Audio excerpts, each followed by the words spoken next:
It's often said that a single moment can change everything. Can you imagine a moment so powerful, so unexpected, that it shakes the very foundation of how we see each other? On a warm summer day, Ibrahim Traoré, a man known for his unwavering, calm and resolute courage, found himself in a situation he never anticipated. The bustling crowd of a live talk show, lights shining bright above, a camera crew capturing every word, and an audience hanging on to every joke, every conversation, every insult. But this wasn't just any show. This was Ellen DeGeneres' show, and in this moment it wasn't the jokes that got to him. It was the way she mocked him, the way she disrespected him in front of millions. It wasn't her typical lighthearted humor. It was personal, cutting. "Look, at you," Ellen had sneered, turning the conversation toward his humble beginnings. "You really think you can stand up for your people? I mean, come on, you're just a leader from a small country. What makes you think you can change anything?" The words stung, but Ibrahim didn't flinch. The audience, uncertain of how to react, fell silent. He could hear the faint whispers of laughter, mocking, not at him, but at his audacity to sit there, on her stage in front of the world. But Ibrahim's story was never one of arrogance. It was one of humility, of patience, of hope. He wasn't there to prove anything to Ellen, to anyone. He was there for something much bigger, to represent the dignity of his people, to show that change wasn't about who you were, but what you stood for. With the crowd still uneasy, Ibrahim leaned forward, his voice calm, unwavering. "Ellen," he began, "you're right. I'm not the person you think I am. I am not here to compete with you or anyone else. But let me tell you something. What matters is not where we come from or what others think of us. What matters is the heart of a person, the actions we take, the kindness we offer, and the change we create."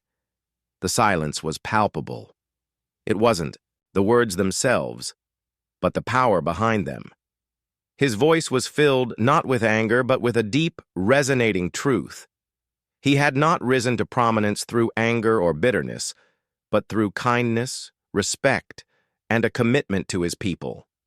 It wasn't long before Ellen's playful grin began to fade. A slight pause hung in the air. For a moment, she seemed to reconsider her earlier words.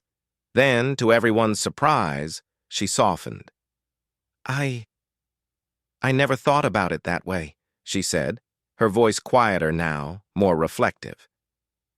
"I apologize if I hurt you. I guess sometimes I forget the power that kindness and respect can have." The audience, once cold, now began to stir. A few clapped, some even stood. The tension in the room started to dissipate as the realization set in. This moment wasn't just about a confrontation. It was a lesson. A lesson about the true strength of kindness, about the resilience that comes when you choose to rise above the noise and speak from a place of integrity. Ibrahim didn't smile, but his eyes softened, understanding that his message had been heard.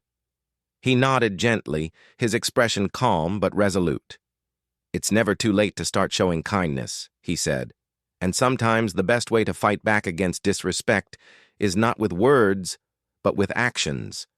If I can do it, so can all of us." The conversation shifted. What had started as a heated moment turned into a platform for something much larger. The audience, once skeptical, now felt a deep respect for Ibrahim. And Ellen, for the first time that day, looked at him not as a leader to be mocked, but as a human being who had taught her something profound. As the cameras turned off and the lights dimmed, the show's atmosphere had shifted completely. Ibrahim Traoré had not only held his ground, but had done so in a way that left a lasting impact. He had turned an insult into an opportunity to inspire, to remind everyone that kindness and humility have the power to overcome even the most hostile environments. And here's the thing. This wasn't just about a public confrontation. This was about all of us in our daily lives. How often do we let harsh words or disrespect slide, only to hold on to them, to let them poison us? Ibrahim's moment was a reminder that we all have the power to rise above negativity, to respond with strength, grace, and above all, kindness. So what about you? How will you respond the next time you face criticism or disrespect? Will you let it define you, or will you rise above it? And just before you go, I want to challenge you. Think of one act of kindness you can do today, big or small. Share it in the comments, and let's make the world a better place, one act at a time.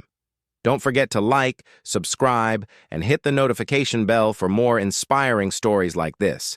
Because in the end, it's not about who we are on the surface. It's about what we choose to do with the moments we're given. Let's make them count.